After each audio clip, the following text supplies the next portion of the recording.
प्रिय दर्शकों, स्वागत है आपका ज्योतिष की सभा में। अब देखिए, ये कुंडली है राहुल गांधी की। अब राहुल गांधी किसी एंगल से मोदी जी का मुकाबला करने में कहीं शूट करते हैं तो मुझे बताइए क्या हालत है कुंडली की। केंद्र का स्वामी केंद्र में बैठा हुआ नीच हो गया। अच्छा, आप बोलेंगे शनि यहाँ पे बैठा हुआ, और वो भी शनि जैसा महान ग्रह। आप बोलेंगे कि शनि जो है वो उच्च दृष्टि से, अब सिंहासन योग है क्या यहाँ पे इस कुंडली में? यहाँ पे बात हो रही है प्रधानमंत्री बनने की। क्या कहीं सिंहासन योग दिख रहा है आपको? नहीं है सिंहासन योग। केंद्र का स्वामी केंद्र में, और वो भी कलयुग का अधिपति सम्राट, वो भी अपनी नीच राशि। अब एक चीज अच्छी जरूर करी कि शनि ने उच्च दृष्टि मारी। किस पर मारी? यहां पर। यहां शनि उच्च हो जाएंगे। शनि उच्च हो जाएंगे। जरा जुपिटर को देखें, जुपिटर कहां से आया? खर्चे के स्वामी से आया। तो क्या ये अच्छा योग बना? खर्चे के स्वामी से, खर्चे का स्वामी नीच होना चाहिए, मैं हमेशा कहता हूं। यहां क्या हुआ? खर्चे का स्वामी जहां बैठा हुआ है उसके ऊपर शनि की उच्च की दृष्टि पड़ गई। यानी कि खर्चे का स्वामी जहां बैठा हुआ है वहां पर शनि की उच्च दृष्टि पड़ गई, यानी कि उच्च हो गई शनि, यानी खर्चे के स्वामी में ताकत बढ़ा दी, यानी कि नेगेटिव हो गया। और बृहस्पति, जो बृहस्पति है वो यहाँ के ये हैं।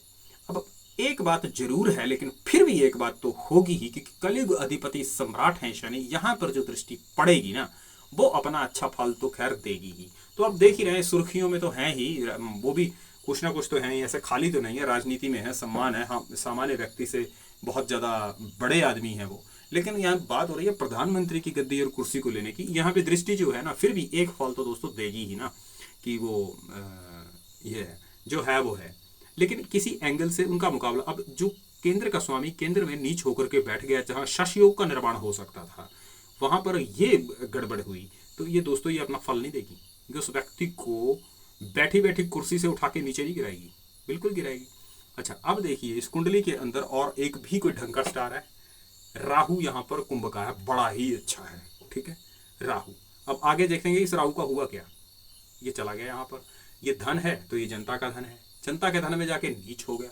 अब ये नीच जो हुआ तो क्या बन गया? एक नीच भंग राजयोग होता है, ये उच्च भंग राजयोग बन गया। भला चंगा खाता पीता आदमी नंगा हो जाए, क्या बता रहा है ये? और राहु और शनि अपने आप में वैसे ही इनके विशेष योग होते हैं, विशेष फल होते हैं। ये छोटा भाई है तो वो बड़ा भाई है, इनके विशेष प्रभाव आपस में देखे जाते हैं। ये क्या बन गया? उच्च भंग राजयोग धन के मामले में। अच्छा, अब लोगों को नीच भंग होता है, इनको उच्च भंग है, तो अब डाउन होना ही है। अब उसके बाद देख रहे हैं हम आगे क्या देख रहे हैं? चंद्रमा जो कि आय का स्वामी है, वहां चंद्रमा नीच बैठा हुआ है। कोई एंगल है कोई जिससे ये सक्सेस हो? चंद्रमा यहां नीच बैठा हुआ, और ये भी चंद्र कहां से? केंद्र का स्वामी। एक केंद्र का स्वामी पहले केंद्र में बैठ के नीचे, दूसरा केंद्र का स्वामी फिर नीच हो गया। क्या हालत है कुंडली की! और वो भी कहां से गया था? यहां से गया था। ये शुक्र की राशि कहां थी? यहां थी। यहां भी है, लेकिन हम केंद्र का है तो केंद्र को पहले देखेंगे। केंद्र का स्वामी केंद्र में बैठा है। अब स्वराशि का तो है नहीं, उच्च का है ये, मैं पहले ही बता चुका हूं। क्योंकि चंद्रमा शुक्र की राशि में, शुक्र चंद्र की राशि में उच्च होगा, दोनों की आपस में, दोनों ही कुंडली के अंदर स्त्री ग्रह हैं।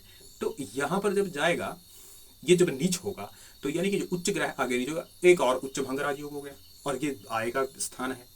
और जो जिसको नीच होना चाहिए था उसके ऊपर दृष्टि पड़ी, वो उच्च हो गया। क्या किसी एंगल से ये कुंडली किसी भला चंगा खाता पीता आदमी, अच्छे भले घर का आदमी डाउन हो जाए? क्या दोस्तों मुझे कमेंट सेक्शन में लिख के बताइए, क्या ये कुंडली ऐसी है? नहीं। अब मोदी जी की कुंडली में मैंने पिछली बार चर्चा की, क्या वो कुंडली स्पष्ट ये ज्योतिष कह नहीं रहा है उनका कि एक चाय वाला व्यक्ति देश का प्रधानमंत्री बन जाए? अब ये कुंडली देखिए, ज्योतिष कितना शक्तिशाली और कितना ज्यादा खतरनाक होता है। अब इनके जो मैंने गणनाएं आपको बताई हैं, अगर टाइम की गणनाएं करेंगे तो वो भी 100% सही उतरेंगी दोस्तों, लाल किताब की जो मैंने बताया। अभी जो मैं बात कर रहा हूं, चर्चा कर रहा हूं फिलहाल, आप मुझे बताइएगा, कमेंट सेक्शन में लिख करके ये बताइएगा कि क्या कोई एंगल है कि आपको लगता है कि ऐसा व्यक्ति को जीवन में तरक्की कर सकता है। कोई एक स्टार है, सिर्फ एक चीज है कि शनि ने केंद्र में देखा। और ये चीज क्योंकि अब मैं एक बात ये क्लियर कर दूं, ये थोड़े इनका इफेक्ट थोड़ा ज्यादा होता है। ये कलयुग अधिपति, कलयुग के सम्राट हैं, और ये केंद्र का स्थान जो होता है ना इनका, यहां पर ये राजा अपनी गद्दी पर विराजता है। अगर ये स्टार किसी की कुंडली में है तो वो चीज का फल तो होना ही है। लगन का इनका ये हाल था। अष्टम को देखा 5, तो सूर्य फिर अस्त हो गया। कहां? षष्ठेश में। अष्टम भाव को देखा, केतु यहां पे जरूर सही कंडीशन में था, लेकिन ये उच्च का था केतु। अब देखा आगे तो क्या हाल हुआ, फिर अस्त हो गया। है क्या फिर बचा क्या इस कुंडली में? कुछ है इस कुंडली के अंदर? कुछ भी नहीं है, पूरी कुंडली खाली है दोस्तों, पूरी कुंडली खाली है। अब आप उनकी कुंडली देखिए जो अनिल अंबानी है, ऊपर से कैसे नीचे आए। एक अगर राहुल गांधी का जन्म किसी सामान्य परिवार में होता तो उनकी और ज्यादा बुरी हालत होती। ऐसा व्यक्ति तो राजा को रंक कर दे, और मोदी जी की कुंडली को आपने देखा तो रंक भी राजा हो जाए। कितना ज्यादा डिफरेंस है। तो दोस्तों ये था ज्योतिष, कितना शक्तिशाली है ज्योतिष। आप मुझे कमेंट सेक्शन में लिख करके बताइएगा कितना सहमत है आप मेरी इन बातों से कि इस कुंडली के अंदर कितने शक्तिशाली योग हैं, और आप भी कुंडली को इसी तरह से अगर देखेंगे तो कितना इफेक्टिव तरीके से देख पाएंगे, वो भी मुझे लिख के बताइएगा।